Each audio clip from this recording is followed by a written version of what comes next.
दोस्तों, आज मैं जिस सीरीज को एक्सप्लेन करने वाला हूँ वो किसी राइटर द्वारा लिखी मनगढ़ंत कहानी नहीं है, बल्कि यह कहानी सच्ची घटना पर आधारित है जो कि अपनी भारत की राजधानी दिल्ली में हुई थी। जिस समय यह घटना हुई थी उस समय इस कहानी ने पूरे देश को हिलाकर रख दिया था और इस सीरीज को उसी के आधार पर बनाया गया है। बस इसमें कैरेक्टर और जगह के नाम को चेंज कर दिया गया है, बाकी कहानी एग्जैक्ट वही है। अगर हम बात करें सीरीज की, तो इस सीरीज में हम एक ऐसे पुलिस ऑफिसर को देखने वाले हैं जो अपने दिमाग और बहादुरी के साथ एक ना सुलझने वाले केस को सॉल्व करने के लिए अपनी प्राइवेट लाइफ और अपनी नौकरी तक को दांव पर लगा देता है। वो अकेला ही बिना किसी टीम के सहारे पूरे केस को सॉल्व कर देता है। ये एक रूह कपा देने वाली कहानी है जिसकी इन्वेस्टिगेशन मनी हाइस्ट के प्रोफेसर से कम नहीं है। दोस्तों, कहानी शुरू करने से पहले वीडियो को लाइक कर देना और चैनल को सब्सक्राइब कर देना। तो चलिए बिना समय गवाए कहानी शुरू करते हैं।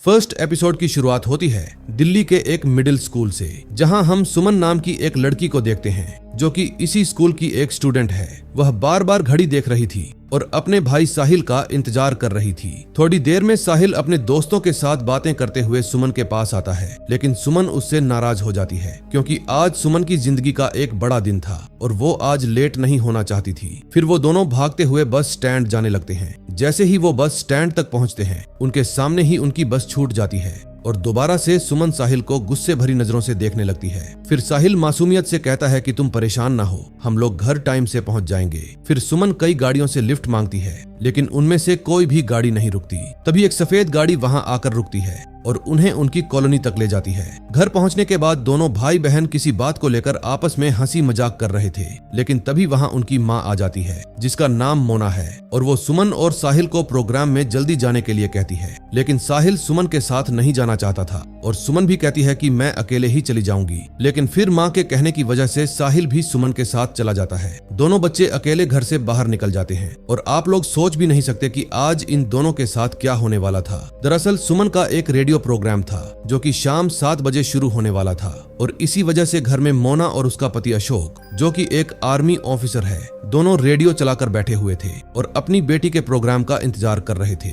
लेकिन 7 बजने के बावजूद भी प्रोग्राम शुरू नहीं होता। अशोक और मोना को लगता है कि शायद उसका प्रोग्राम कैंसिल कर दिया गया होगा और इसी वजह से दोनों मायूस हो जाते हैं क्योंकि सुमन ने उस प्रोग्राम के लिए बहुत मेहनत की थी। फिर अशोक मोना से कहता है कि मैं रेडियो स्टेशन जा रहा हूँ, ये पता करने की आखिर सुमन का शो क्यों नहीं आया। फिर वो अपना स्कूटर लेकर रेडियो स्टेशन की तरफ निकल पड़ता है। वहाँ पहुंचकर स्टेशन के बाहर ही उसे सुमन की एक दोस्त मिलती है। अशोक उस लड़की से सुमन के बारे में पूछता है, लेकिन वो लड़की अशोक को कहती है कि सुमन और साहिल तो यहाँ आए ही नहीं, बल्कि मैं खुद अभी तक उनका इंतजार कर रही थी। ये बात सुनने के बाद अशोक के पैरों तले से जमीन खिसक जाती है। फिर वह घबराहट की वजह से तुरंत मोना को कॉल करता है और कंफर्म करता है कि क्या बच्चे घर वापस आ गए, लेकिन मोना इनकार कर देती है कि बच्चे अभी तक नहीं आए। अशोक की ऐसी बातें सुनने के बाद मोना भी काफी घबरा जाती है। फिर वो अपने पड़ोसियों को कॉल करके उनसे पूछती है कि क्या मेरे बच्चे आपके घर पर आए हैं, लेकिन सुमन और साहिल का कहीं भी अता पता नहीं चलता। फिर अशोक अपना स्कूटर लेकर दोबारा उन्हें ढूंढने के लिए निकल पड़ता है। दोस्तों, मैं आपको बता दूं कि अब से ये सीरीज 2 टाइमलाइन में चलने वाली है।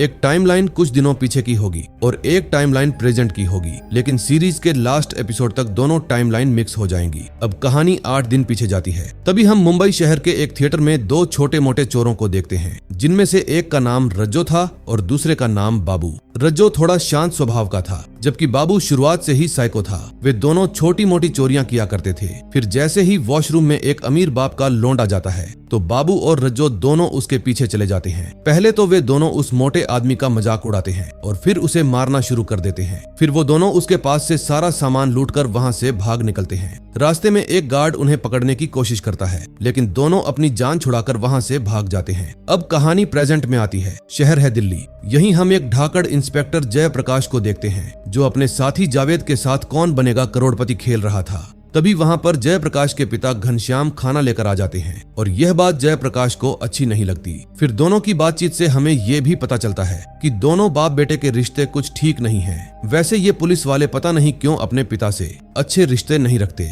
एक इंस्पेक्टर अविनाश भी थे, उनकी भी अपने पिता से नहीं बनती थी और आज ये जयप्रकाश भी, जो कि सेम उसी के जैसा है। अब सभी खाना शुरू करने वाले थे कि तभी पुलिस स्टेशन की घंटी बज जाती है और एक इमरजेंसी केस आ जाता है। फिर जयप्रकाश अपनी टीम को लेकर उस लोकेशन पर पहुंच जाता है। वहां जाकर उसे पता चलता है कि साहिल और सुमन नाम के 2 बच्चे मिसिंग हैं। फिर जयप्रकाश वहां जाकर पूछताछ करता है कि बच्चे कब से गायब हैं। मोना बताती है कि 4-5 घंटे हो गए। आज उनका एक रेडियो प्रोग्राम था, लेकिन वो उस रेडियो स्टेशन पर पहुंचे ही नहीं, रास्ते में ही कहीं गायब हो गए। फिर जयप्रकाश उनसे उन दोनों की फोटो लेता है और उन दोनों की वेशभूषा के बारे में पूछता है। फिर जयप्रकाश जावेद से कहकर पूरे रास्ते को ब्लॉक करवा देता है और अपने अनुभव से बताता है कि ये केस किडनैपिंग का हो सकता है और हो सकता है कुछ लोग फिरौती मांगे। तभी वहाँ टेलीफोन की घंटी बजती है, जो कि हॉस्पिटल से की गई थी। जब अशोक कॉल रिसीव करता है तो उसका चेहरा सन्न रह जाता है। फिर अशोक जयप्रकाश के साथ डायरेक्ट हॉस्पिटल पहुंच जाता है। दरअसल हॉस्पिटल में एक बॉडी बरामद हुई थी। फिर अशोक तुरंत जाकर मोर्चरी रूम में बॉडी को चेक करता है, लेकिन उसके लिए राहत की बात ये थी कि वो बॉडी सुमन और साहिल में से किसी की भी नहीं थी। फिर बाहर आकर अशोक यह बात जयप्रकाश को बताता है।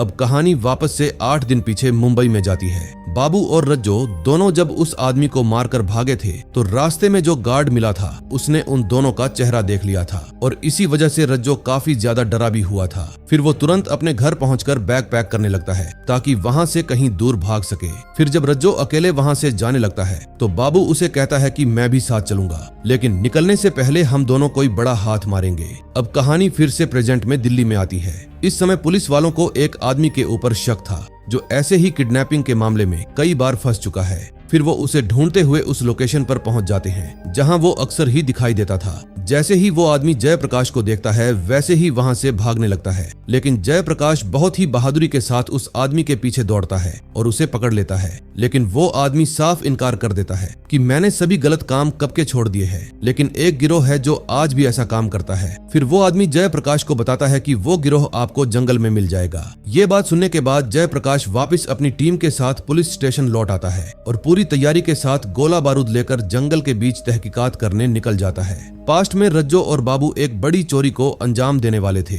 सबसे पहले वो एक गाड़ी चुराते हैं और गाड़ी लेकर एक घर में चोरी करने पहुंच जाते हैं। घर के अंदर पहुंचकर वो दोनों सभी आदमियों को रस्सी से बांध देते हैं और घर की कीमती चीजों को इकट्ठा करना शुरू कर देते हैं। उन्हें घर के अंदर जितना भी महंगा सामान मिलता है वो लोग सारे के सारे सामान को उठा ले जाते हैं। तभी रज्जो सारा सामान समेटकर गाड़ी के पास पहुंच जाता है और अंदर बैठ जाता है, लेकिन जैसे ही वो पीछे देखता है तो उसे पता चलता है बाबू ने घर से एक लड़की को भी उठा लिया था, क्योंकि बाबू इस बार बड़ी चाल चलने वाला था। दरअसल वो उस लड़की की फिरौती मांगकर और भी पैसे मांगना चाहता था। रज्जो कहता है कि तुरंत इस बच्चे को नीचे उतार दे, नहीं तो हम और भी मुश्किल में फंस जाएंगे। लेकिन बाबू तो उल्टा रज्जो को ही डांट देता है और फिर दोनों जल्दी से वहां से निकल जाते हैं। प्रेजेंट में जयप्रकाश अपनी टीम के साथ जंगल में लगातार आगे बढ़ता जा रहा था और अब तक उन्हें कोई भी सुराग नहीं मिला था। तभी एक पुलिस ऑफिसर आकर बताता है कि एक गवाह मिला है जिसने सुमन और साहिल को आखिरी बार देखा था। वो गवाह कोई सरदार जी थे। उन्होंने ही आखिरी बार सुमन और साहिल को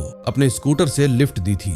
इस समय जंगल में बारिश हो रही थी, इसलिए वो लोग कहते हैं हम यहाँ कल आकर चेक कर लेंगे। जयप्रकाश भी उनकी बात मान जाता है और थाने वापस लौट आता है, लेकिन ये जयप्रकाश की सबसे बड़ी गलती थी। दूसरी तरफ घर पर दोनों माता पिता मायूस बैठे थे। उनको तो विश्वास ही नहीं हो रहा था कि उनके दोनों बच्चे गायब हो गए हैं। अगली सुबह जंगल में एक चरवाहा अपनी भेड़ों को चराने के लिए लेकर जाता है, लेकिन तभी रास्ते में उसकी नजर खून से सने एक जूते पर पड़ती है। जब वो थोड़ा और आगे जाता है तो उसकी आत्मा कांप जाती है, क्योंकि सुमन और साहिल की लाश वहीं जंगल में पड़ी हुई थी। उनका पूरा शरीर खून से लथपथ था, जख्म उभरे हुए नजर आ रहे थे और इसी रूह कंपा देने वाले सीन के साथ पहला एपिसोड खत्म हो जाता है। दूसरे एपिसोड की शुरुआत में जयप्रकाश उसी लोकेशन पर पहुंचता है और क्राइम सीन की जांच पड़ताल करता है। इन्वेस्टिगेटर बताता है कि इन दोनों के शरीर में लगभग 17 जख्म पाए गए हैं। लोकेशन के आसपास की जांच करने पर उन्हें सुमन की चुनरी भी मिलती है जो कि खून से लथपथ थी और दूसरा जूता भी। तीसरा, उन सभी को एक अहम सबूत मिलता है, एक गाड़ी का शीशा जो कि टूटा हुआ था। लेकिन हैरानी की बात यह थी कि वह शीशा किसी कार का था, जबकि दोनों बच्चे आखिरी बार स्कूटर पर गए थे। तभी वहाँ केस के बारे में पूछताछ करने के लिए एसपी साहब भी आ जाते हैं और वो जयप्रकाश को बताते हैं कि मामला एक आर्मी ऑफिसर की बेटी का है, इसलिए इसे बड़े ही ध्यान से चेक करना होगा और जल्द ही इसके अपराधियों को भी पकड़ना होगा, नहीं तो जनता आक्रोश में आ जाएगी। तभी मीडिया भी पूछताछ करने के लिए वहां पहुंच जाती है, लेकिन पुलिस वाले जल्दी से आकर उन सभी को रास्ते में ही रोक देते हैं। फिर एसपी साहब प्रेस के सामने आकर जवाब देते हैं, जब तक हमें कोई ठोस सबूत नहीं मिल जाता तब तक हम कुछ भी नहीं कह सकते। इस समय रिपोर्टर्स के बीच थी निसार नाम की एक रिपोर्टर, जिन्हें हम आगे कई बार कहानी में देखेंगे।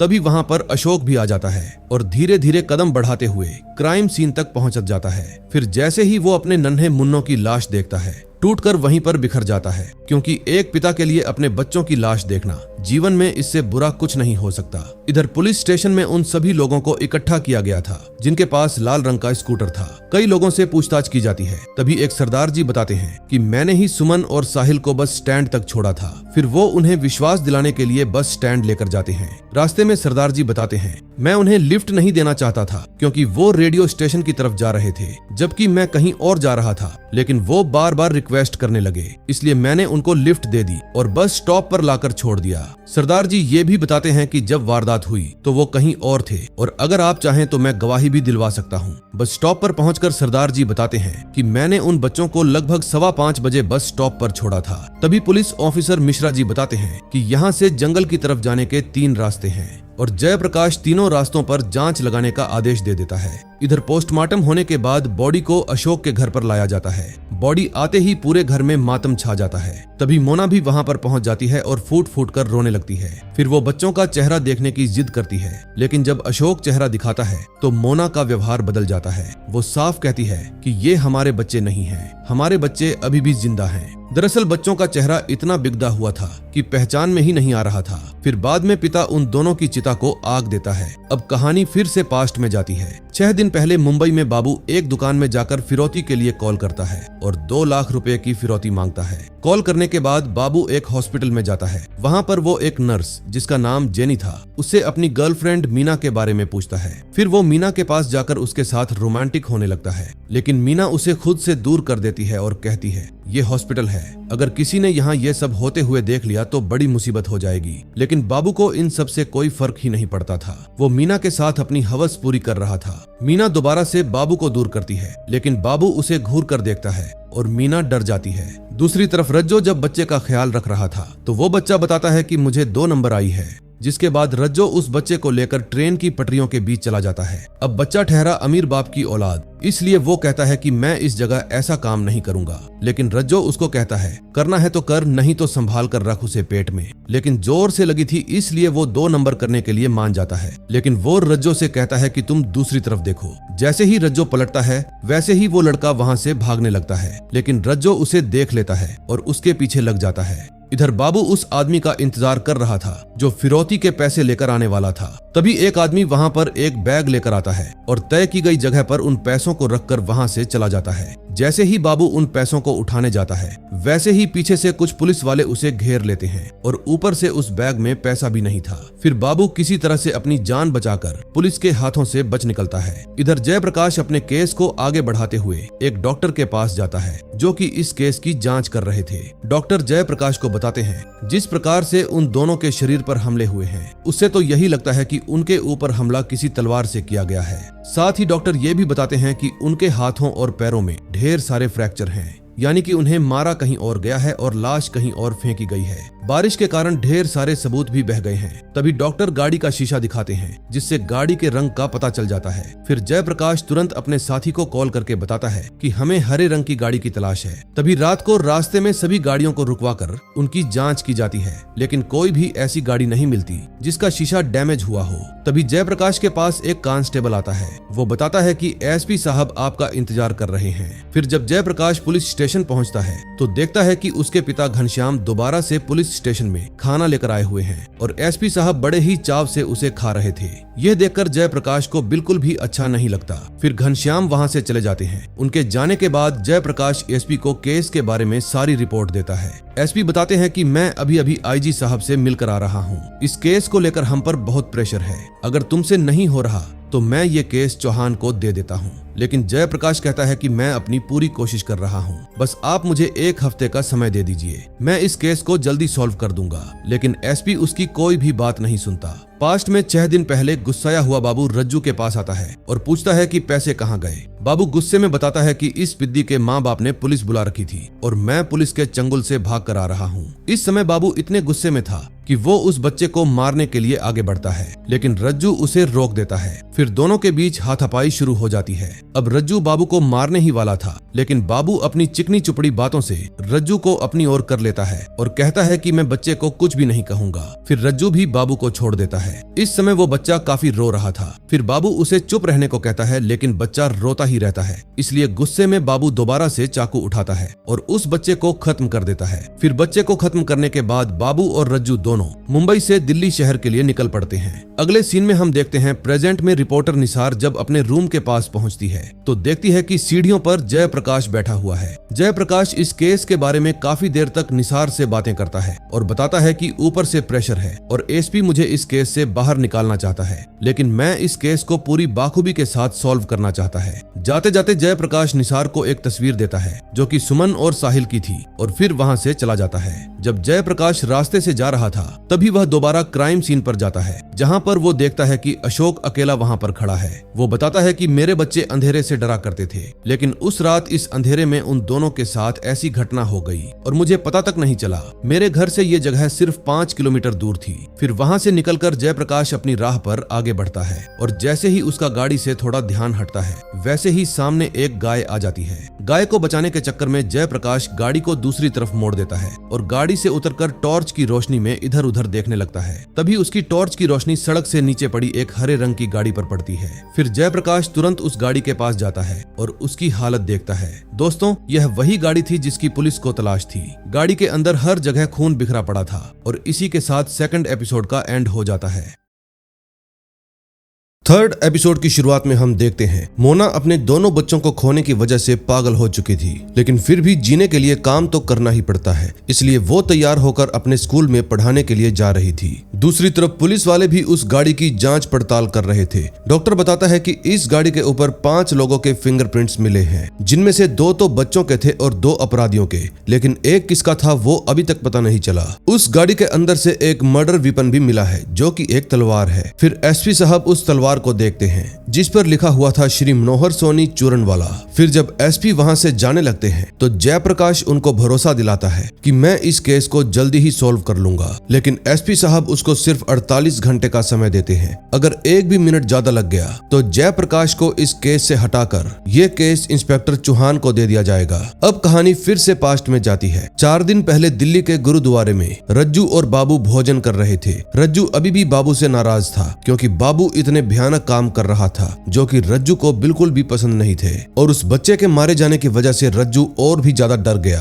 फिर बाबू रज्जू से कहता है कि अब मैं कुछ अपने मन से नहीं करूंगा, जो भी तुम कहोगे वही करूंगा। रज्जू बताता है कि दिल्ली में मेरा एक दोस्त है जो कि एक 5 स्टार बार में काम करता है, हम चलकर उससे मिलते हैं। इधर स्कूल में सुमन और साहिल की आत्मा की शांति के लिए मौन धारण किया जाता है। तभी हम अशोक को देखते हैं जो कि एक अनजान आदमी से मिलता है। वो किसी चीज का पता लगाने के बारे में पूछ रहा था और इस काम के लिए अशोक उसको एडवांस भी देता है। दूसरी तरफ जयप्रकाश जब पुलिस स्टेशन में होता है तो उसके पास एक फोन आता है। फोन पर आदमी बताता है कि चूरन वाले के घर का पता चल गया है। ये बात सुनने के बाद जयप्रकाश तुरंत ही जीप लेकर वहां से निकल पड़ता है, लेकिन निसार उसको देख लेती है और कुछ खुफिया जानकारी लेने के लिए उसके पास जाती है, लेकिन जयप्रकाश उसको कोई भी जानकारी नहीं देता। फिर जयप्रकाश उस गली में पहुंच जाता है और एक आदमी से पूछता है कि चूरन वाले की दुकान कहां पर है। फिर वो आदमी उसको बल्लू सोनी के बारे में बताता है जिसका एक दोस्त भी था और उसका नाम था धनीराम। अब कहानी फिर से 4 दिन पीछे जाती है। रज्जू अपने दोस्त प्यारेलाल से मिलने के लिए 5 स्टार होटल में पहुंच जाता है, जहां प्यारेलाल स्टेज पर अपनी परफॉर्मेंस दे रहा था। ये बंदा एक नंबर का कलाकार था जो कि एक ही गेटअप में 2 लोगों का रोल प्ले कर रहा था, एक तरफ से औरत और दूसरी तरफ से आदमी। प्रोग्राम खत्म होने के बाद रज्जू प्यारेलाल से कहता है, अबे तूने तो मेरे दोस्त के सामने मेरी इंसल्ट ही करवा दी, तू यहाँ लड़की बनकर नाच रहा है। अब ये बात प्यारेलाल को बुरी लगती है। फिर प्यारेलाल बाबू के बारे में पूछता है। रज्जू बताता है कि ये मेरा नया दोस्त है, अभी मुंबई में ही बना है। फिर तीनों स्कूटर पर बैठकर वहां से निकलने लगते हैं, लेकिन तभी वहां पर शराब में धुत एक आदमी आता है और प्यारेलाल के साथ बदतमीजी करने लगता है, लेकिन बाबू उसको धक्का देकर गिरा देता है और फिर तीनों ही स्कूटर पर वहां से निकल जाते हैं। अब कहानी प्रेजेंट में आती है। जयप्रकाश जब अपने घर लौटता है तो देखता है वहां पर उसकी बुआ आई हुई है और वो भी इस केस के ही बारे में बात करने लगती है कि दिल्ली शहर में पता नहीं क्या क्या हो रहा है। जयप्रकाश बताता है कि ये पुलिस का घर है, यहाँ कुछ नहीं होगा। फिर उसकी बुआ बताती है कि वो भी आर्मी ऑफिसर का घर था जहाँ कुछ हो गया। फिर जयप्रकाश वहां से वापस जाने लगता है, लेकिन तभी उसको उसके पिताजी मिलते हैं। फिर जयप्रकाश अपने पिता घनश्याम को समझाता है कि आप फालतू का ड्रामा मत किया करो, आपको स्टेशन आने की बिल्कुल भी जरूरत नहीं है, आपकी वजह से पुलिस स्टेशन में मेरा मजाक उड़ाया जाता है। फिर गुस्से में आकर वो अपने साथी जावेद के साथ निकल जाता है। दूसरी तरफ पास्ट में 4 दिन पहले बाबू, रज्जू और प्यारेलाल तीनों शराब पीने बैठे हुए थे, लेकिन रज्जू दोबारा से प्यारेलाल का मजाक उड़ाने लगता है। गुस्से में प्यारेलाल उसको गाली देते हुए सोने के लिए चला जाता है। तभी प्यारेलाल उस आदमी के बारे में बताता है जो उसको छेड़ रहा था। प्यारे बताता है कि वो बहुत ही अमीर आदमी है। ये बात सुनने के बाद बाबू की आंखों में चमक आ जाती है। फिर वो प्यारेलाल से पूछता है कितना अमीर होगा। प्यारेलाल बताता है बहुत अमीर, उसके घर में अंग्रेजों के समय का सामान पड़ा है। ये बात सुनने के बाद बाबू के अंदर लालसा और भी बढ़ जाती है। अब कहानी प्रेजेंट में आती है। जयप्रकाश दोबारा से उस डॉक्टर के पास पहुंचता है। डॉक्टर उसको उस गाड़ी के पास लेकर जाता है और बताता है कि खून की रिपोर्ट आ गई है। रिपोर्ट से पता चला है कि आखिरकार गाड़ी में क्या और कैसे हुआ था। डॉक्टर बताता है कि गाड़ी में सिर्फ वो दोनों बच्चे ही घायल नहीं हुए थे, बल्कि उन दोनों ने बहुत ही हिम्मत करके उन दोनों हमलावरों को भी घायल कर दिया था। आगे की सीट पर जो खून के निशान मिले हैं वो उनमें से ही किसी एक के हैं। जयप्रकाश समझ जाता है कि अगर वो दोनों हमलावर घायल हुए थे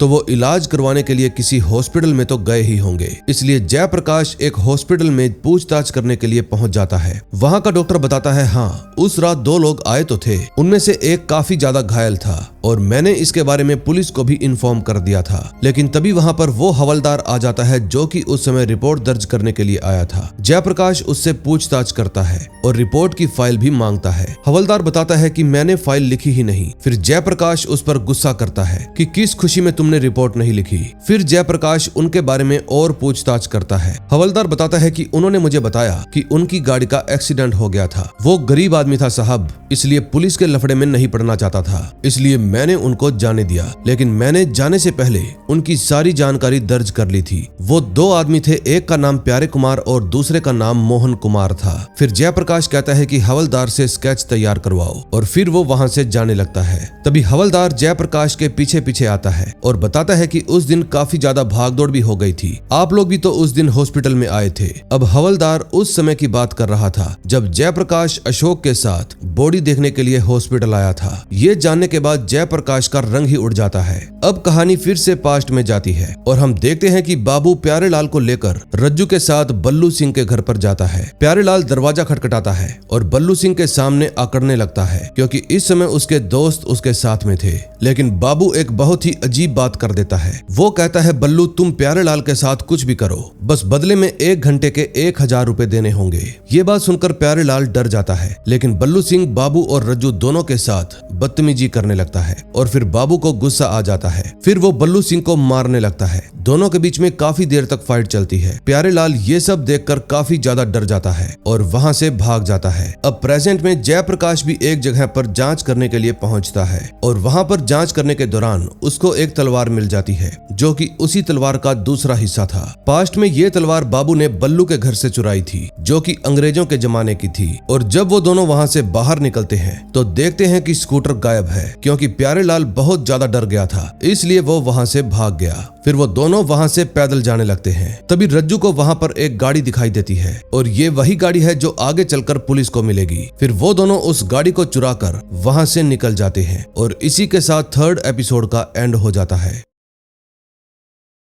4th एपिसोड में हम एक दूध वाले को देखते हैं जो बारिश में कहीं जा रहा था। तभी एक गाड़ी उसकी साइड से गुजरती है। दूध वाला उसको गाली देने लगता है, लेकिन जब वो गाड़ी के अंदर की हरकत देखता है तो उसकी आत्मा कांप जाती है। दोनों बच्चे खून से लथपथ उससे हेल्प मांग रहे थे और डॉक्टर को जो 5वां निशान मिला था वो उसी दूध वाले का था, क्योंकि दूध वाला उनको बचाने के लिए गाड़ी को रुकवाने की कोशिश कर रहा था। लेकिन दोनों गाड़ी से साइकिल को धक्का दे देते हैं और दूध वाला वहीं पर गिर जाता है। अब कहानी प्रेजेंट में आती है और हम देखते हैं कि निसार उस दूध वाले से पूछताछ कर रही थी। दूसरी तरफ जयप्रकाश उस मकान मालिक को बुलाता है जहां पर प्यारेलाल रहा करता था, क्योंकि वहां से जयप्रकाश को तलवार मिली थी। दरअसल प्यारेलाल उस घर में किराए पर रहा करता था और अब जयप्रकाश उसके ही मालिक से मिलने के लिए आया था। वो आदमी बताता है कि प्यारेलाल बार में काम करता था, बहुत अच्छा आदमी था और इसी वजह से मैंने उसको कमरा किराए पर दे दिया। दूसरी तरफ निसार सारी रिपोर्ट लेने के बाद दिल्ली नामा अखबार में खबर छाप देती है जिसमें पुलिस की लापरवाही के बारे में बताया गया था। यह देखने के बाद जयप्रकाश का गुस्सा निसार को लेकर और भी ज्यादा बढ़ जाता है, लेकिन जयप्रकाश को बल्लू सोडी के दोस्त धनीराम के घर का पता लग जाता है और फिर वो तुरंत धनीराम के घर पर पहुंच जाता है। पहले तो धनीराम पुलिस वालों को कुछ भी नहीं बताता, लेकिन जयप्रकाश जैसे ही उसके ऊपर दबाव बनाता है वो सब कुछ सच सच बता देता है और पुलिस वालों को बल्लू सिंह के घर पर ले जाता है। घर में पहुंचने के बाद जयप्रकाश देखता है कि वहां डरावना माहौल और चारों तरफ सन्नाटा फैला है। घर के अंदर से एक गंदी बदबू भी आ रही थी। फिर नाक को ढकते हुए जयप्रकाश घर के अंदर जाता है और बदबू का पीछा करते करते एक बक्से तक पहुंच जाता है जिसके अंदर बल्लू की लाश को बंद करके रखा गया था। फिर जैसे ही जयप्रकाश ऊपर देखता है तो उसको उन तलवारों की म्यान भी मिल जाती है जहां से वो दोनों तलवारें निकाली गई थी। फिर इस घर की अच्छे से जांच पड़ताल की जाती है और सारे के सारे फिंगरप्रिंट्स उठा लिए जाते हैं। धनीराम बताता है कि बल्लू इस समय काफी शराब पीने लगा था। वो अक्सर एक बार में जाकर शराब पिया करता था और फिर वो बार के बारे में भी बता देता है, लेकिन जयप्रकाश से एक वादा लेता है कि आप इसके बारे में इसके पिताजी को नहीं बताएंगे। अब कहानी फिर से 3 दिन पीछे जाती है। बाबू और रज्जो दोनों प्यारेलाल को मारने की प्लानिंग कर रहे थे क्योंकि प्यारेलाल ने उन दोनों का मकसद जान लिया था और वो जिस तरह का फट्टू आदमी था वो कभी भी पुलिस के सामने जाकर गवाही दे सकता है। अब उसको खत्म करना इन दोनों की मजबूरी बन गई थी। फिर वो दोनों उसी बार में पहुंच जाते हैं। जैसे ही प्यारेलाल उन दोनों को देखता है वो वहां से भागना शुरू कर देता है, लेकिन दोनों उसको पकड़ लेते हैं और जबरदस्ती गाड़ी में बिठाकर अपने साथ ले जाते हैं। बार का मालिक उन दोनों से पूछता है कि आखिर तुम लोग प्यारेलाल को क्यों लेकर जा रहे हो। बाबू कहता है कि हम दोनों पुलिस वाले हैं, इसलिए बार का मालिक डर जाता है और उनसे कोई फालतू के सवाल जवाब नहीं करता और प्यारेलाल को ले जाने देता है। अब प्रेजेंट में बल्लू के घर से जो फिंगरप्रिंट्स उठाए गए थे उनकी जांच के बाद पता चलता है कि कार में जो फिंगरप्रिंट्स मिले थे और घर वाले फिंगरप्रिंट्स दोनों आपस में मैच हो गए हैं, यानी कि दोनों हमलावर सेम हैं। फिर जयप्रकाश डॉक्टर को बताता है कि मैं जितना केस को सोल्व करता जा रहा हूँ ये केस उतना ही ज्यादा पेचीदा होता जा रहा है। तभी जयप्रकाश को जब बार के बारे में पता चलता है तो वो तुरंत बार में पूछताछ करने के लिए पहुंच जाता है। बार का मालिक कहता है, अरे साहब आप लोग ही तो ले गए थे उसको। उस दिन आप ही के 2 आदमी आए थे और प्यारेलाल को पकड़कर ले गए। जब मैंने उनसे पूछा तो उन्होंने बताया कि वो पुलिस वाले हैं, इसलिए मैंने भी उनसे ज्यादा पूछताछ नहीं की। फिर जयप्रकाश हवलदार के द्वारा बनाया हुआ स्केच बार के मालिक को दिखाता है और पूछता है क्या ये दोनों ही आए थे। बार का मालिक उनको पहचान जाता है और कहता है जी हाँ यही थे वो। अब कहानी पास्ट में जाती है। 3 दिन पहले प्यारेलाल को किडनैप करके वो दोनों एक सुनसान जगह पर ले जाते हैं और उसको मारने लगते हैं, लेकिन प्यारेलाल डर के मारे कहता है कि मैं किसी को भी इसके बारे में नहीं बताऊंगा, प्लीज मुझे जाने दो। बाबू को उस पर विश्वास नहीं होता। तभी उसकी नजर एक लड़का और लड़की पर जाती है। लड़का लड़की के लिए आइसक्रीम लेने के लिए चला जाता है और बाबू चुपके से जाकर उस लड़की को पकड़ लाता है और प्यारेलाल के हाथ में तलवार देकर कहता है अगर तुम इसको खत्म कर दो तो जानो कि तुम किसी को नहीं बताओगे। लेकिन प्यारेलाल से ये काम तो बिल्कुल भी नहीं होता। तभी उस लड़की का प्रेमी वहां पर पहुंच जाता है और साथ में एक कांस्टेबल को भी लेकर आता है। कांस्टेबल को देखते ही बाबू और रज्जो दोनों वहां से भागने लगते हैं, लेकिन प्यारेलाल उन दोनों के साथ नहीं जाता। वो रुककर कांस्टेबल के पैरों में गिर जाता है और उनसे माफी मांगने लगता है। फिर कांस्टेबल उसको पकड़कर हॉस्पिटल ले जाता है। अगले सीन में हम देखते हैं जब मोना स्कूल में पढ़ाने के लिए जाती है तो प्रिंसिपल उसको मना करती है कि तुम अपनी हालत देखो, तुम्हें कुछ दिन के लिए स्कूल से छुट्टी ले लेनी चाहिए, लेकिन मोना उनकी बात नहीं मानती। फिर जब वो रास्ते से घर जाने लगती है तो एक कपल मोना को लिफ्ट देने की बात करते हैं, लेकिन मोना उनकी बात नहीं सुनती और वहां से आगे चली जाती है। फिर अचानक वो एक पत्थर उठाकर उस गाड़ी के शीशे पर मार देती है, जिस वजह से वो दोनों मोना के खिलाफ पुलिस कंप्लेंट दर्ज करवाते हैं। पुलिस वाले उन दोनों कपल को बताते हैं कि इस समय ये बहुत गहरे सदमे में है। दिल्ली में जो कांड हुआ है वो दोनों बच्चे इनके ही थे। फिर वो दोनों कपल्स भी मोना से माफी मांगते हैं और मोना उठकर वहां से चली जाती है। इधर अशोक ने जिस आदमी को पैसे दिए थे वो अपना सारा काम करके रिपोर्ट लाकर अशोक को दे देता है। अशोक रिपोर्ट देखकर टूट जाता है और फूट फूट कर रोने लगता है क्योंकि सुमन की मौत से पहले उसके साथ दरिंदगी की गई थी। फिर जयप्रकाश पुलिस स्टेशन में जाकर प्यारेलाल से मिलता है और दोनों का स्केच दिखाकर पूछता है कि ये दोनों कौन है। फिर प्यारेलाल उन दोनों के बारे में बताते हुए कहता है कि मैं बल्लू के यहाँ इन दोनों को इसलिए लेकर गया था क्योंकि मैं चाहता था कि मेरे दोस्त बल्लू को डराएं। मुझे ये नहीं पता था कि वो लोग बल्लू को जान से मार देंगे। उन दोनों दरिंदों ने तो बल्लू की जान ही ले ली। फिर वो ये भी बताता है कि दिल्ली में जो कांड हुआ है उससे मेरा कोई लेना देना नहीं है। फिर प्यारेलाल बताता है कि मैं रज्जो को जानता हूँ, वो मेरे ही गांव सोनीपत का रहने वाला है। सोनीपत का नाम सुनते ही जयप्रकाश की अगली लोकेशन वहीं की होती है।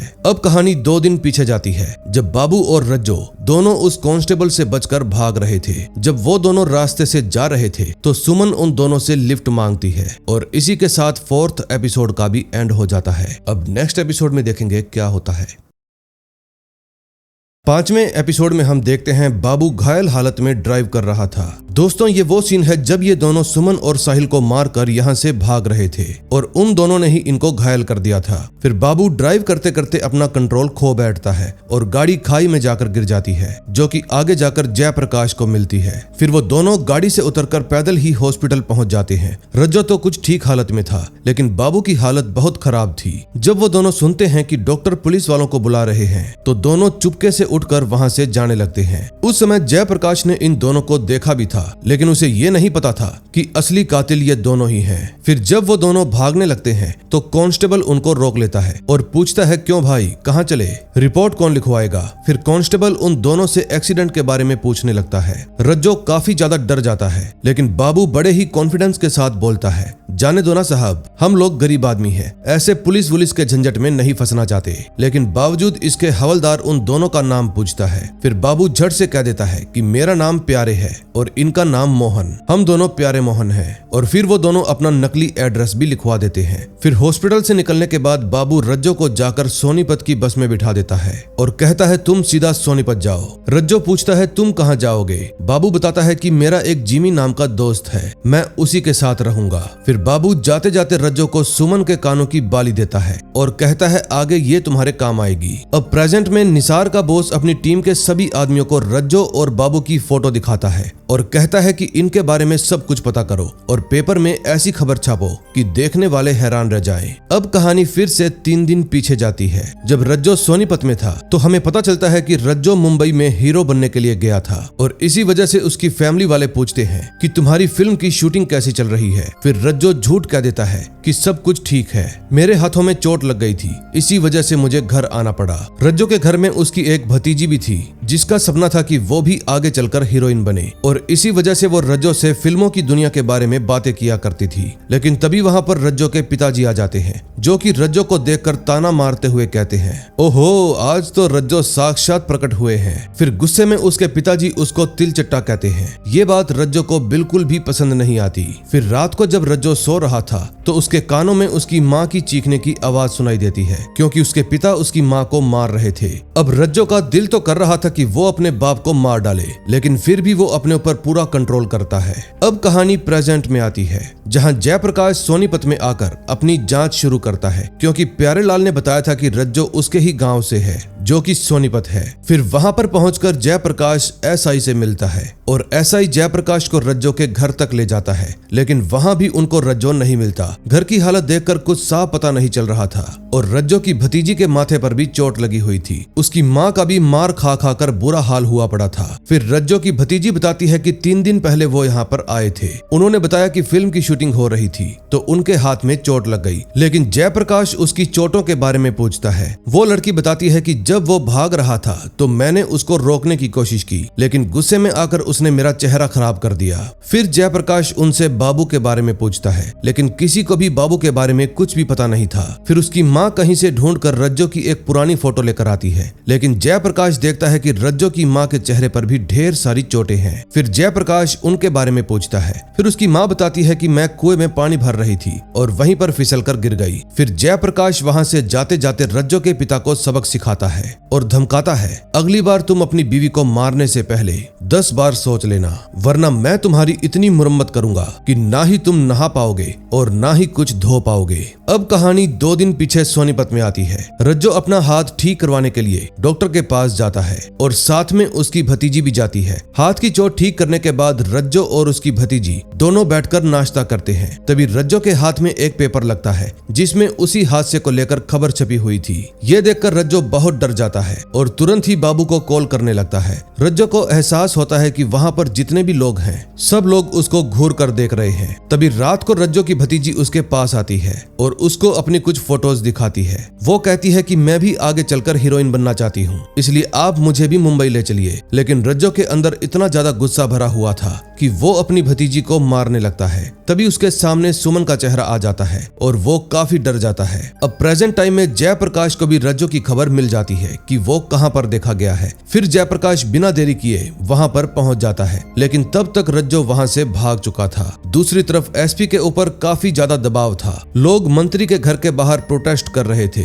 अब एसपी साहब के सीनियर्स भी उसके ऊपर दबाव बनाए हुए थे कि जल्दी से जल्दी इस केस को सॉल्व करो। अब पुलिस वाले भी पूरी इन्वेस्टिगेशन करने के बाद सुमन और साहिल के सामान को लाकर अशोक को थमा देते हैं। अब तक जयप्रकाश भी दिल्ली पहुंच चुका था और उसको बहुत ज्यादा दुख होता है कि उसको छोड़कर किसी और को ही इन्वेस्टिगेशन का काम सौंप दिया गया है। फिर जयप्रकाश इंस्पेक्टर चौहान से मिलता है। इंस्पेक्टर चौहान उसकी सराहना करते हैं और कहते हैं कि भले ही इस केस पर अब मैं काम कर रहा हूं, लेकिन तुम्हें भी असिस्टेंट के तौर पर मेरा साथ देना होगा। दूसरी तरफ निसार जयप्रकाश के घर पर कुछ फाइल्स लेकर पहुंचती है, लेकिन जयप्रकाश अभी घर पर लौटा ही नहीं था। फिर घनश्याम और निसार थोड़ी देर आपस में बातें करते हैं और इतने में जयप्रकाश भी वहां पर पहुंच जाता है। फिर जयप्रकाश निसार से कहता है, प्लीज मुझे माफ कर देना, मेरे पास तुम्हारे लिए अब कोई भी खबर नहीं है, क्योंकि मैं अब इस केस की इन्वेस्टिगेशन नहीं कर रहा। ये केस इंस्पेक्टर चौहान को सौंप दिया गया है। अब आगे की जानकारी वही आपको दे सकते हैं। निसार कहती है कि आज मैं तुमसे एक दोस्त के नाते बात करने आई हूँ, क्योंकि जब से मैंने रज्जो और बाबू के कारनामों के बारे में सुना है, मैं अंदर से डरी हुई हूँ कि कहीं मुझे तो कुछ नहीं हो जाएगा। फिर निसार उसको फाइल देती है और बताती है कि मुंबई में एक कत्ल हुआ था और उस कत्ल के पीछे इन दोनों का ही हाथ था। और ये जानकारी देकर निसार वहां से चली जाती है। फिर उसके जाते ही थोड़ी देर बाद जावेद भी वहां पर आ जाता है और बताता है कि मुंबई से एसआई का फोन आया था, उनके पास रज्जो और बाबू की खबर है, वो जल्दी ही आपसे बात करना चाहते हैं। फिर जयप्रकाश इस केस के लिए अपना सब कुछ छोड़कर दोबारा से पुलिस स्टेशन पहुंच जाता है। वहां एक पुलिस वाला बताता है कि बच्चे के साथ साथ एक आदमी और एक औरत पर भी हमला हुआ था और उनके ऊपर हमला करने वाला भी बाबू था। इसलिए मुंबई का पुलिस वाला जयप्रकाश को जल्दी से मुंबई बुलाता है। जयप्रकाश को पता था कि अगर लीगल तरीके से वो मुंबई जाना चाहता है तो उसको एसपी को मनाना होगा, लेकिन एसपी इतनी जल्दी नहीं मानेगा और इसमें काफी समय भी बर्बाद होगा। इसलिए वो तुरंत ही ट्रेन के बारे में पता करता है और तुरंत दिल्ली से मुंबई के लिए निकल पड़ता है। अब रात को तेज बारिश हो रही थी। तभी हम देखते हैं कि मोना की जैसे ही आंख खुलती है, वो खिड़की बंद करने के लिए खिड़की के पास जाती है और तभी उसकी नजर उस बॉक्स पर पड़ जाती है जो पुलिस वालों ने उनको ला कर दिया था। फिर मोना उस बॉक्स को खोलकर देखती है जिसमें उसके बच्चे का सामान पड़ा था। फिर सामान को देखकर वो खूब रोती है। तभी अशोक उसको संभालता है, लेकिन एक माँ के लिए ऐसा सच स्वीकार करना बहुत ही मुश्किल था। अब नेक्स्ट एपिसोड में देखेंगे क्या होता है।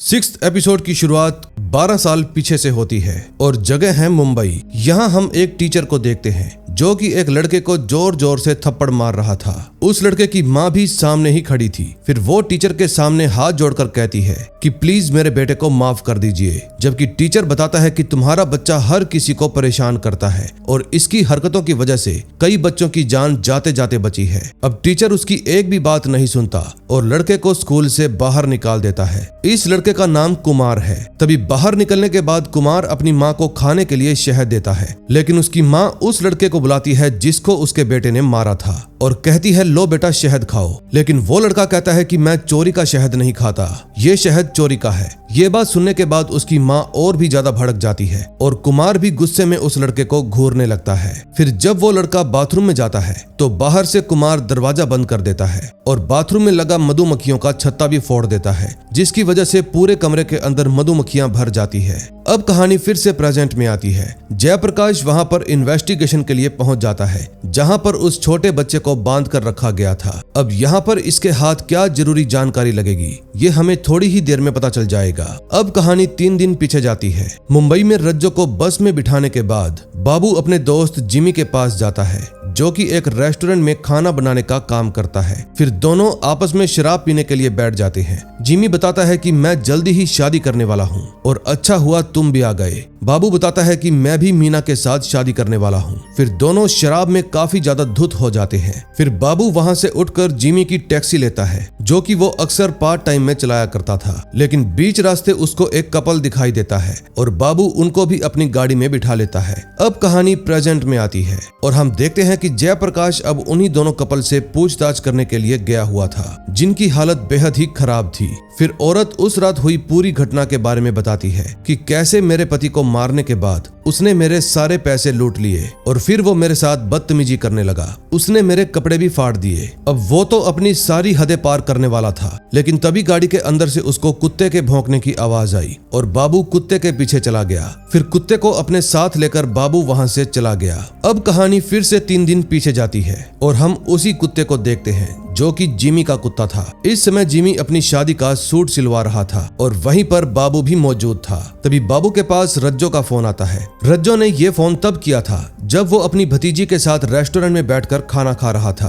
अब कहानी फिर से प्रेजेंट में आती है और हम देखते हैं कि जयप्रकाश के पास जावेद का फोन आता है। वो बताता है कि एसपी साहब काफी भड़के हुए हैं, वो काफी देर से तुम्हें ही ढूंढ रहे हैं, तुम्हें जल्दी ही अपने केस को निपटाकर यहाँ पर आना होगा। अब कहानी 6 महीने पीछे जाती है और हम उसी लड़के कुमार को देखते हैं, जो जेल से छूटने के बाद अपनी माँ से मिलने के लिए आता है, क्योंकि उसने संजय को जब उस वॉशरूम में बंद किया था तो मधुमक्खियों के काटने की वजह से उसकी जान चली गई थी और एक बच्चे की जान लेने के जुर्म में कुमार को जेल हो गई। आज कुमार अपनी सजा पूरी करने के बाद अपने घर लौटा था और ये कुमार कोई और नहीं बल्कि बाबू ही है। कुमार के जेल जाने के बाद उसकी माँ ने दूसरी शादी कर ली थी और फिर उनके घर एक बच्चे ने भी जन्म लिया और ये देखकर कुमार को बहुत गुस्सा आ जाता है। अब उसकी माँ भी सोच रही थी कि वो कुमार को जहर देकर मार डालेगी, लेकिन शायद कुमार बदल जाए। ये सोचकर उसकी माँ उसे कुछ पैसे देती है और हमेशा के लिए यहाँ से जाने को कहती है, लेकिन कुमार कहता है कि मुझे पैसों की जरूरत नहीं है। फिर उसकी माँ उसके सामने हाथ जोड़ती है और कहती है प्लीज हमें छोड़ दो।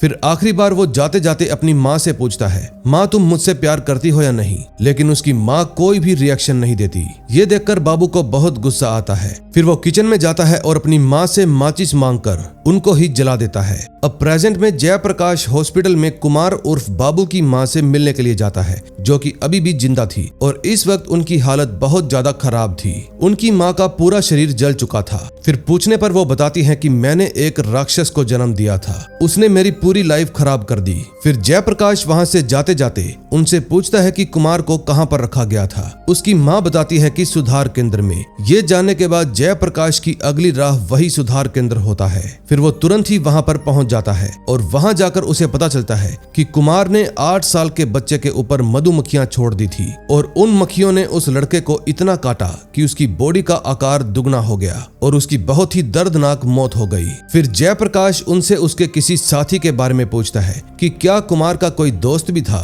फिर वो आदमी जॉनी के बारे में बताता है और उसकी फाइल भी दिखाता है। अगले सीन में हम मीना को देखते हैं, जो कि न्यूज़पेपर में बाबू की फोटो देखती है, लेकिन मीना को विश्वास ही नहीं होता कि बाबू ऐसा काम भी कर सकता है। तभी दूसरी नर्स जैनी बताती है कि ये बाबू ही है, लेकिन मीना जैनी की बातों पर बिल्कुल भी विश्वास नहीं करती। इसलिए जैनी तुरंत ही जयप्रकाश को कॉल करके सब कुछ बता देती है और तुरंत ही हॉस्पिटल में आने को कहती है। अब जयप्रकाश हॉस्पिटल के लिए निकला ही था कि इतने में बाबू मीना से मिलने के लिए वहां पर पहुंच जाता है। फिर बाबू मीना को वो कुत्ता उपहार में देता है और बताता है कि हम दोनों जल्दी ही शादी कर लेंगे। फिर वो मीना के साथ रोमांटिक होने लगता है, लेकिन मीना को अब बाबू से डर लगने लगा था और इस समय उसके हाथ में वो पेपर भी था जिसमें बाबू की न्यूज छपी हुई थी और वो उस पेपर को बार बार बाबू से छुपा रही थी। लेकिन बाबू को एहसास हो जाता है कि मीना उससे कुछ छुपा रही है और फिर वो मीना के हाथ से वो पेपर छीन लेता है और समझ जाता है कि मीना को उसके बारे में सब कुछ पता चल गया। फिर वो मीना को विश्वास दिलाता है कि मैंने ऐसा कुछ भी नहीं किया। मीना भी कहती है कि मुझे भी तुम पर पूरा विश्वास है, लेकिन फिर वो डर की वजह से वहां से भागने लगती है, लेकिन बाबू उसको पकड़ लेता है। फिर वो उसका सर जोर जोर से धरती पर मारता है, जिसके कारण वो बेहोश हो जाती है। दूसरी तरफ जैनी जयप्रकाश को लेकर उसके कमरे तक पहुंच जाती है, लेकिन तब तक बाबू वहां से निकल चुका था। जयप्रकाश को वहां पर वही कुत्ता मिलता है जिसके बारे में उस कपल ने बताया था और वहीं पर बाबू का कोट भी पड़ा था जिसमें टेलर का लेबल लगा हुआ था। फिर जयप्रकाश उस लेबल को ट्रेस करते हुए जॉनी के घर पर पहुंच जाता है। इस समय जॉनी मस्त अपनी शादी की पहली रात मना रहा था, लेकिन पुलिस पहुंचकर सब कुछ सत्यानाश कर देती है और जॉनी को पकड़कर अपने साथ ले जाती है। लेकिन जॉनी बताता है कि मेरा इन सब से कोई लेना देना नहीं है। फिर जॉनी खुद को ही कोसने लगता है और कहता है कि मेरी हनीमून की रात खराब हो गई। फिर जयप्रकाश उससे पूछता है कि तुम हनीमून के लिए कहां पर जाने वाले थे। जॉनी बताता है आगरा। अब जयप्रकाश को पूरा भरोसा था कि बाबू भी जॉनी के पीछे पीछे आगरा जरूर जाएगा। फिर जब जयप्रकाश पुलिस स्टेशन पहुंचता है तो वहां पर एसपी साहब का फोन आ जाता है, जो कि जयप्रकाश के ऊपर बहुत गुस्सा होने लगते हैं। फिर वो जयप्रकाश को जल्दी से जल्दी दिल्ली आने को कहते हैं और जयप्रकाश भी अपनी जांच पूरी करके दिल्ली के लिए निकल पड़ता है। अगले सीन में हम बाबू को देखते हैं, जो कि ट्रेन के अंदर बैठा हुआ था और अब उसने अपने सिर के सारे बाल भी उतरवा लिए थे ताकि उसको कोई भी पहचान ना सके, क्योंकि पूरे शहर में उसकी तस्वीरें वायरल हो चुकी थी। अब हर आदमी के मन में उसको लेकर खौफ पैदा हो चुका था। दूसरी तरफ जयप्रकाश फ्लाइट पकड़कर दिल्ली के लिए निकल जाता है। तभी हम रज्जो को देखते हैं, जो कि अब दिल्ली पहुंच चुका था। फिर वो एक घर के अंदर डंडा लेकर घुस जाता है और इसी के साथ 6th एपिसोड का एंड हो जाता है। अब नेक्स्ट एपिसोड में देखेंगे क्या होता है। 7वें एपिसोड में हम देखते हैं जयप्रकाश फ्लाइट से उतरकर एक बस में बैठकर पुलिस स्टेशन जाने लगता है और इतने में रज्जो भी दिल्ली पहुंच जाता है। रज्जो बाबू से स्टेशन पर मिलता है, लेकिन इसी दौरान एक कांस्टेबल उन दोनों को पहचान लेता है और उनको पकड़ने की कोशिश करता है, लेकिन रज्जो जल्दी से बाइक पर बैठकर वहां से भाग निकलता है। फिर वो कांस्टेबल दौड़ते हुए पुलिस स्टेशन पहुंच जाता है और उन दोनों के बारे में सब कुछ बता देता है। फिर पुलिस वाले तुरंत ही इसके बारे में जयप्रकाश को भी बता देते हैं और फिर जयप्रकाश भी जल्दी से आगरा पहुंच जाता है। फिर वहां पर कांस्टेबल उसको बताता है कि उनमें से एक ने अपने सिर के बाल उतरवा लिए ताकि कोई भी उसको पहचान ना सके। फिर आगरा पुलिस जयप्रकाश से पूछती है कि अब क्या करना चाहिए। जयप्रकाश कहता है कि सबको इसके बारे में इत्तला कर दो। अब पूरे शहर में अनाउंसमेंट करवा दी जाती है और हर जगह हर दीवार पर रज्जो और बाबू के पोस्टर लगा दिए जाते हैं। तभी हम देखते हैं रज्जो बाबू को साथ लेकर उसी घर में पहुंचता है जहां पर वो रात को डंडा लेकर गया था। वहां जाकर पता चलता है कि रज्जो ने वहां पर रहने वाले सभी आदमियों को बंदी बनाया हुआ है और फिर वो उनके घर के सारे कीमती सामान को एक जगह पर इकट्ठा कर लेता है और बाबू को दिखाता है। उनके घर में एक बंदूक भी थी, यानी देसी कट्टा, लेकिन उस कट्टे में गोली नहीं थी। फिर बाबू और रज्जो उनके ही घर में खाना खाने लगते हैं, लेकिन इतने में उनके आसपास के पड़ोसी उनका दरवाजा खटखटाने लगते हैं। फिर वो एक बूढ़ी दादी को उनसे बात करने के लिए भेजते हैं। तभी बाहर जो पड़ोसी आए थे वो बताते हैं कि शहर के हालात बहुत ही खराब हैं, इसलिए आप लोग घर से बाहर मत निकलना और अगर किसी भी चीज की समस्या हो तो हम लोग आस पास ही होंगे, आप हमें बताना। फिर बूढ़ी दादी ठीक है बोलकर दरवाजा बंद कर देती है। दूसरी तरफ आगरा पुलिस को भी पता चल जाता है कि जयप्रकाश को अब सस्पेंड कर दिया गया है और इसलिए अब वो जयप्रकाश की कोई भी बात नहीं मानते।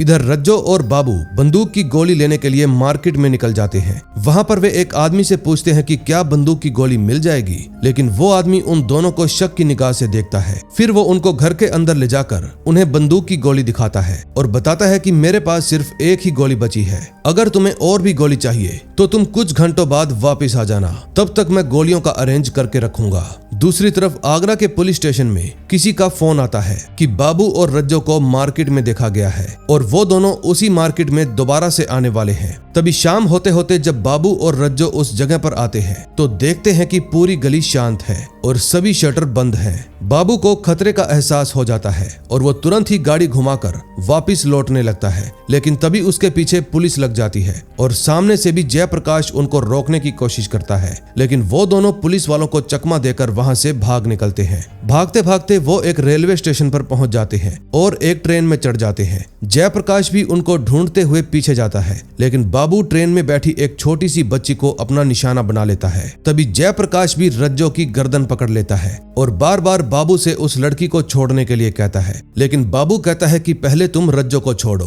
तभी मैं उस बच्ची को छोड़ूंगा। लेकिन फिर जयप्रकाश कहता है कि अगर तुम मारना चाहते हो तो मार दो, लेकिन मैं रज्जो को नहीं छोड़ूंगा। ये बात सुनने के बाद रज्जो जयप्रकाश के सामने गिड़गिड़ाने लगता है और सच्चाई कबूल करते हुए कहता है कि इन सभी घटनाओं के पीछे पूरा का पूरा कसूर बाबू का था। वही था जो सबको मारता आ रहा है और उसी ने बल्लू को भी मारा, उसी ने उस छोटे बच्चे को भी मारा और उसी की वजह से वो दोनों बच्चे भी मारे मारे गए। ये बात सुनने के बाद बाबू उस बच्ची को पकड़कर ट्रेन के और अंदर जाने लगता है, लेकिन जयप्रकाश भी उसका पीछा करता रहता है। तभी पीछे से एक ऑफिसर बाबू के हाथ से चाकू छीन लेता है और आज पहली बार बाबू जयप्रकाश के हाथ लगता है। फिर जयप्रकाश उसको लगातार मारना शुरू कर देता है, क्योंकि उसकी कुटाई तो बनती थी। अगले सीन में हम देखते हैं अशोक और मोना अपने दोनों बच्चों की राख को नदी में प्रवाहित करते हैं और दूसरी तरफ जयप्रकाश भी उन अपराधियों को पकड़कर शांति से अपने घर लौट जाता है और अपने पिता से पहली बार खाना मांगता है और बहुत ही प्यार से बात करता है।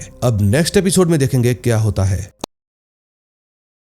दोस्तों अब शुरुआत होती है लास्ट एपिसोड की, जिसमें हम जानेंगे कि साहिल और सुमन गायब कैसे हुए, क्योंकि इसी एपिसोड में सारी गुत्थी सुलझने वाली है। उस दिन जब सरदार जी ने साहिल और सुमन को लिफ्ट दी थी तो वो उनको बस स्टॉप पर छोड़ देते हैं, लेकिन उस समय बारिश काफी तेज हो रही थी और वो दोनों पैदल रेडियो स्टेशन के लिए नहीं जा सकते थे। फिर काफी देर तक वो किसी साधन का इंतजार करते हैं, लेकिन जब कोई साधन नहीं आता तो वो दोनों फिर से लिफ्ट मांगने के बारे में सोचते हैं, लेकिन बेचारे इस बात से अनजान थे कि हर आदमी अच्छा नहीं होता।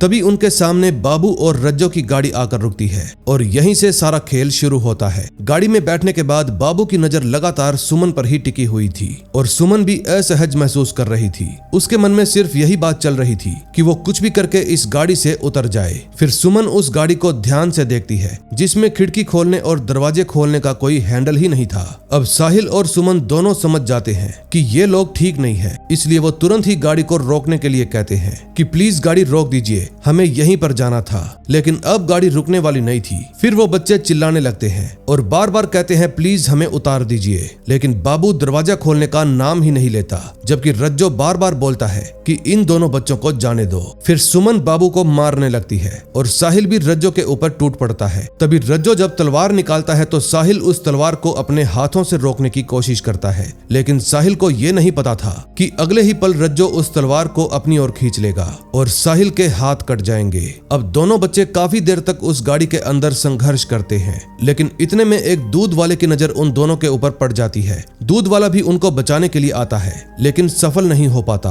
अब सुमन और साहिल एक एक करके दोनों के गले पकड़ लेते हैं और इसी हाथापाई के दौरान साहिल को तलवार लग जाती है और वो बेहोश हो जाता है। फिर वो दोनों गाड़ी को जंगल में ले जाते हैं और वहीं पर गाड़ी को रोक देते हैं। रज्जो तुरंत ही उतरकर दरवाजा खोलता है और डर के मारे बाबू से कहता है कि हमसे बहुत बड़ी गलती हो गई है, लेकिन साहिल अभी भी पूरी तरह से बेहोश नहीं हुआ था। वो उठकर वहां से भागने लगता है और सुमन को भी वहां से जाने के लिए कहता है। फिर जैसे ही सुमन वहां से भागने लगती है तो बाबू उसको पकड़ लेता है और रज्जो भी साहिल को पकड़ लेता है। फिर जब सुमन वापिस से साहिल के पास आती है तो देखती है कि साहिल को तो होश ही नहीं है। फिर वो उसको उठाने की बहुत कोशिश करती है, लेकिन दोनों अपराधी दोबारा से उन दोनों को अलग कर देते हैं। फिर रज्जो साहिल को घसीटते हुए एक नदी के पास लेकर जाता है, जबकि सुमन को बाबू उठाकर जंगल के अंदर ले जाता है और उसके साथ दरिंदगी करता है। तभी थोड़ी ही देर में सुमन उठकर एक डंडा लेती है और दोनों को मारने लगती है। फिर अपने भाई को ढूंढते ढूंढते वो नदी के पास पहुंच जाती है और देखती है कि उसका भाई अब मर चुका है। इतने में रज्जो और बाबू भी वहां पर पहुंच जाते हैं और सुमन को भी खत्म कर देते हैं। फिर वो दोनों अपनी गाड़ी लेकर वहां से फरार हो जाते हैं। आगे चलकर गाड़ी खाई में गिर जाती है।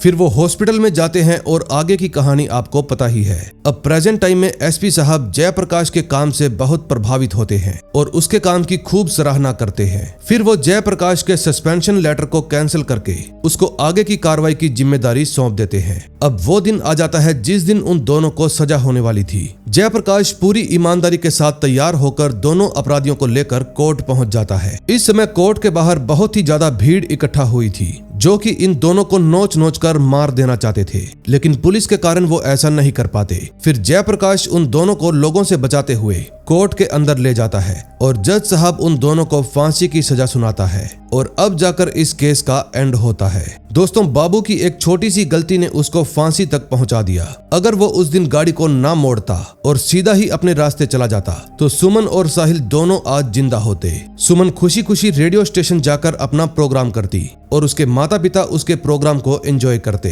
लेकिन काश ऐसा हो पाता, लेकिन हुआ नहीं। दोस्तों, मैंने आपको पहले ही बताया था कि ये कहानी असली घटना पर आधारित थी और इस कहानी को रंगा और बिल्ला केस के नाम से जाना जाता है, क्योंकि असल में इन दोनों अपराधियों का नाम रंगा बांगा और बिल्ला ही था। बाकी उम्मीद करता हूँ कि आपको ये सीरीज पसंद आई होगी और मेरी एक्सप्लेनेशन भी। दोस्तों, अच्छा कंटेंट बनाने में अक्सर समय लगता है और मैं आपका भी धन्यवाद करता हूँ जो आप मेरी वीडियो का इंतजार करते हैं। सो अगर आपको वीडियो अच्छी लगी हो तो प्लीज वीडियो को लाइक करके चैनल को सब्सक्राइब कर दें। दोस्तों, मैंने 2-3 दिन पहले अपने भारत सिनेमा चैनल के ऊपर माँ बहन और बंदर मूवी भी एक्सप्लेन की थी। अगर आपने नहीं देखी तो उसको भी एक बार देख लीजिए, आपको अच्छी लगेगी। तो मिलते हैं नेक्स्ट वीडियो में। Till then bye bye.